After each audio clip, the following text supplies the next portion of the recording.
Good morning, Logan. Congratulations on surviving the forest. My own feelings about the woods are summed up rather well in an old adage. No matter how nice it is outside, it's always a little bit nicer inside. And now, for the story. I've tried to combine both you and Sophia's prompts into one. Please note that this is a very rough draft that I wrote in about 10 minutes. Also, it was super fun and really hard, and I'm really bad at it, so I need practice. Please, both you, Logan, and Sophia, give me another one if you'd like. Sophia and Logan's Story by Jacob Kaufman. Ugh. Sam was a businessman. He loved the bustle of the city and the feeling of constant motion it inspired. He rode the subway home to his apartment each night after working all day as a stockbroker. People inspired Sam.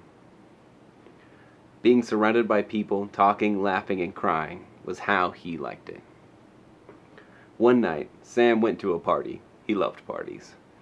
Good drinks and even better conversation exhilarated him. This particular party was hosted by one of his coworkers who happened to have been a bartender in college. The drinks he made were strong and delicious. He drank and talked for hours, but he soon found himself drinking more than talking. After all, these were really good drinks. He continued to down the sweet liquid confections until he reached the point where he found himself sprawled on his host's couch, mumbling nonsense to himself. Then he passed out. He awoke to find himself lying in the woods under a pine tree. The sound of some exotic bird echoed through the greenery. Sam looked around and noticed he was alone. Then this was a terrifying prospect for him. Fighting a rising anxiety level, he took stock of his newfound situation. He was still wearing his party clothes, a tuxedo with black Italian leather shoes. In his pockets were a cocktail napkin, on which was written a phone number, his wallet, and a miniature umbrella. In terms of survival training, Sam had no experience. His parents lived in upstate New York in a sprawling mansion and had seen no need to leave it, let alone go into the wilderness. After much deliberation, Sam decided to pick a direction and walk in said direction until he found his way out of the forest. It must be noted here that much of Sam's deliberation was on whether or not the mini umbrella could be eaten.